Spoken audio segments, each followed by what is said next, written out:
अरे अनुशासनहीनता कि पार्टी का एक विधायक कह रहा है कि हम तुम्हारी बात नहीं मानेंगे। अरे रुकिए साहब, मनीष जी रुक जाइए, शांत हो जाइए, बीपी हाई मत कीजिए अपना। ज्वाइन कर रही है, आप ऐसा नहीं कह सकते। ये तो व्यक्तिशय बात है, मैं समझता हूँ। देखिए, जो इसमें मैं प्रधानमंत्री की बात को आगे बढ़ाता हूँ, जो नेता अगर मूल बैकग्राउंड से है, जिसके राष्ट्रवादी भावना से उसका पालन हुआ है, वो निश्चित रूप से छोड़ के नहीं जाएगा। नहीं, लेकिन यशवंत सिन्हा का तो बहुत बड़ा एग्जाम्पल है ना। नहीं, यशवंत सिन्हा नहीं, यशवंत सिन्हा पार्टी में आए, राज देखते हुए निकल गए। उनको वो हमेशा पावर में रहना चाहते थे, पावर नहीं मिली तो बाहर निकले। अरे तो गहलोत का हाल भी यही होने वाला है क्या? नहीं, देखिए राजनीति में सब कुछ जायज है।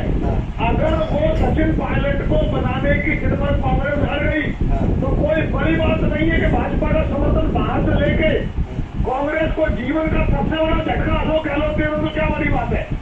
अगर ऐसा हुआ तो कांग्रेस के लिए भौचक के रहने वाली स्थिति हो जाएगी। ऐसा होना मुश्किल है, लेकिन जितना दाव अशोक गहलोत ने अपने जीवन का खेला है, ये जानते हुए कि इनके इस दाव से कांग्रेस नाराज होगी, समझेंगे अशोक गहलोत कर रहे हैं। लेकिन नहीं तो क्या आईना दिखा दिया है क्या कांग्रेस को? बीजेपी के प्रवक्ता साहब को सुन रहा था तो जब उन्होंने कहा राजस्थान में क्राइम रेट बढ़ रहा है, बलात्कार हो रहे, तो मुझे बड़ी हंसी आ गई। मैंने कहा हाँ, ये बात तो ठीक है, भाजपा शासित राज्य में अच्छी चल रहा है। खैर, कांग्रेस प्रवक्ता भी एक बड़ी अच्छी बात कह रहे थे कि हमारे यहाँ विधायक स्वतंत्र है। मुझे धागा लगा। अरे मैंने कहा थोड़े दिन पहले तो छुट्टी में घूम जा रहे थे, कोई कहीं जा रहा था। खैर, स्वतंत्र है, उनकी कहना तो है, लेकिन अब आते हैं राजस्थान के संकट पर। देखिए, आप समझ लीजिए, सब मिला जुला खेल है।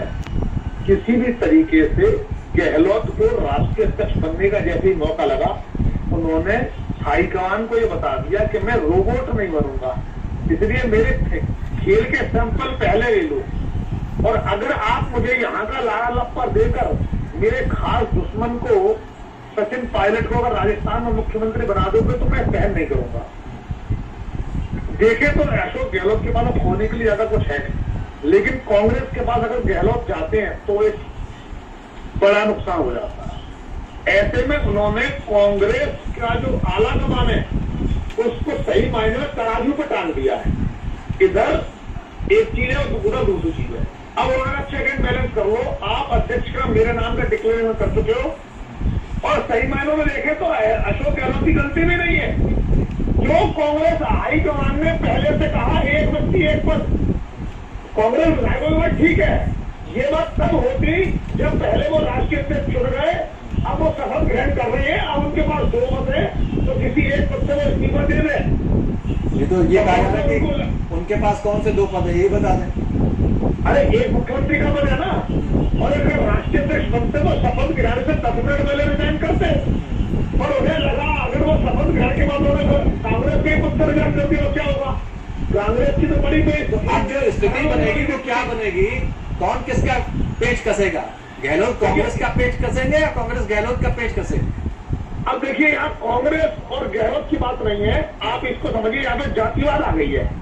एक तरफ गुर्जर वोट है जिनका प्रतिनिधित्व कर रहे हैं आपके सचिन पायलट, एक तरफ ब्राह्मण वोट है जिनका रिप्रेजेंटेशन है सीपी जोशी जी कर रहे हैं, और तीसरे अशोक गहलोत जो जाट वोटों का प्रतिनिधित्व कर रहे हैं। ट्विटर पर बड़ी जंग छिड़ी हुई है, सीएम जाट ही हो।